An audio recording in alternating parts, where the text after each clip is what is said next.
Yes, my hair is shorter. Did you know this? Hello again everyone and welcome to this video.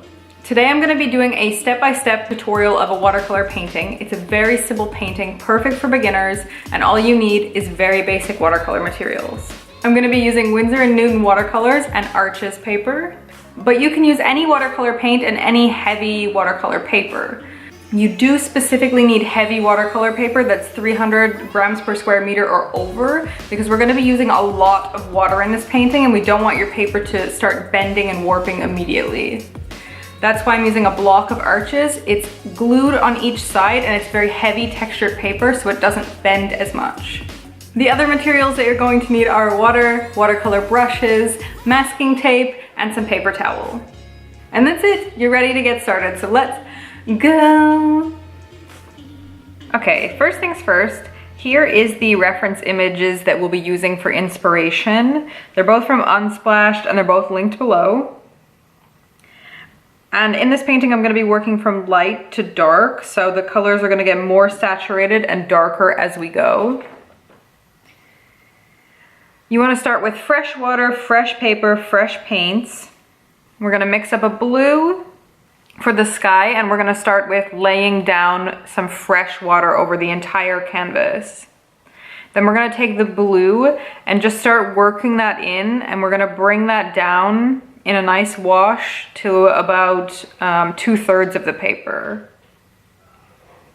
Here I'm using Arches paper and that's pretty good for washes like this, so I'm going to get a nice flat color here.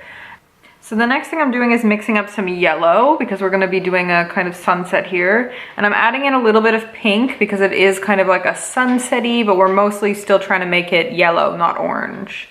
And I'm just going to lay that down on the bottom and kind of blend it in up into the blue wash while it's still wet. So while everything is still wet, we're going to start mixing up the colors for the clouds. And we're going to be using an orange to get the light hitting the bottom of the clouds. And we're going to be using a purple for the shadow, dark top part of the clouds. And so one of the mistakes I made in this piece is the way you normally see clouds in paintings is the closer the clouds are, so the more overhead they are to the top of the frame, the bigger they are, the big and poofier, and then more towards the horizon, the clouds get smaller and more narrow. And in this piece, I kind of messed up the cloud, so the bottom cloud is like super poofy, even though it should be really narrow. So keep that in mind when you do your own painting.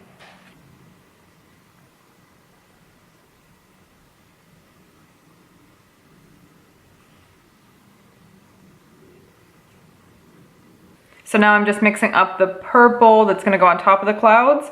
And you can see in this clip I'm using my brush in kind of a weird hand motion. I'm holding it kind of sideways to the paper in order to hit it with a very light, yeah, you can see it right there. This is to hit it with a very light hand, hit it very soft so that the purple doesn't mix too much with the yellow. The next thing you want to do is let this dry completely. You can use a hairdryer or a fan if you're impatient and it's also really hot in your apartment. Or you can just let it air dry, but you want to let it dry completely before you come back. So in the meantime, I've mixed some dark blue purpley color. This is going to be our background mountain range, hill range, and it's quite watery, so it's not that saturated yet. We're not getting to the super opaque colors yet. I started a little bit too low. You want this to be a little bit above the 1/3 line. And so later I go back and I rise that up a little bit. And you don't want this to be very specific. You don't need a reference for this. Just make anything that looks like a hill because it's going to be in the background. And so the next thing you want to do is let this dry completely. And because it's watercolor, it's going to dry a little bit lighter than it appears when it's wet. I'm using a little bit of tubed black here because my Cotman palette didn't come with a black pan. And I'm just mixing that up with some blue and some pink to make a nice dark purple. So I'm going back in with the fresh water, just plain water, no paint, and going across the bottom of my page so that I can add this dark blue, purpley black mixture to the bottom of the page. You want it to be really misty and really blurry because it's so far in the foreground that it's a bit blurry. I'm just going in here with some pure purple and blue to really pump up the saturation. So there's no need to let this dry before you start on the next step because we want it to kind of blur together. Here I am just adding a little bit of dabs to make it more random. And then you want to go back with fresh water once again on the completely dried background and make kind of like a triangle of wet water that we're going to add paint to. And we want it to bleed and spread out a little bit so that it appears kind of blurry.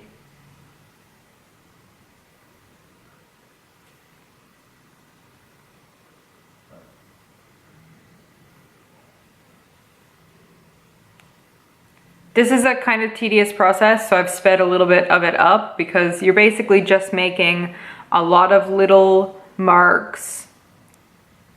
And it takes a while. And it doesn't have to be too specific, but you also don't want it to look messy.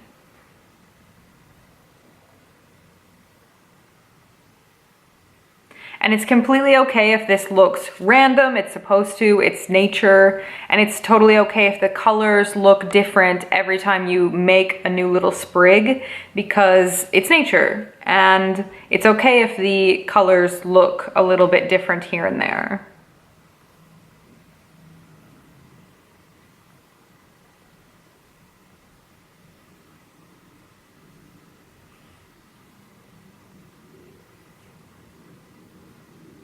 This is such a fun painting.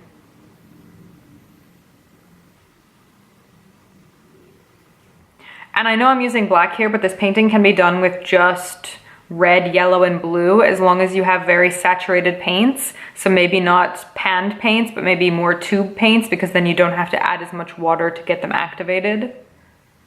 Here I'm just adding some little grass bits and some little dark spots to make it look even more natural. So none of this you need to follow a reference for, you can just kind of do what feels right.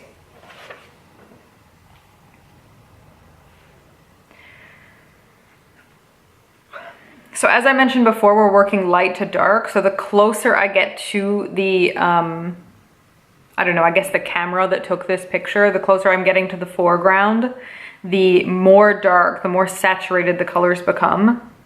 So that's why I'm using this dark, dark purpley blue now.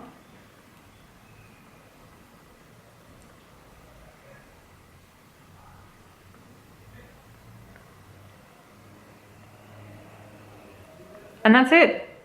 You're done. The painting is done. You made a painting. So the only thing you need to do now is remove the masking tape. If it's stuck a little bit, just apply some heat with a hairdryer or something similar, and the masking tape will come off very easily. So I'm gonna be using the other half of this paper, so I'm not gonna cut it off yet. If you followed along with this tutorial, please find me and tag me on Instagram because I would love to see your interpretations or your exact replicas of this painting in this tutorial. And please let me know if this tutorial went a little bit too slow or a little bit too fast for you so that I can adjust it in the next tutorial that I do. And if you like this video, please check out the last few videos and subscribe because I'm uploading new videos every Thursday. I hope you guys have a good day. I hope you have a good life. I hope you enjoyed this video. I'll see you in the next one next week on Thursday. Bye guys.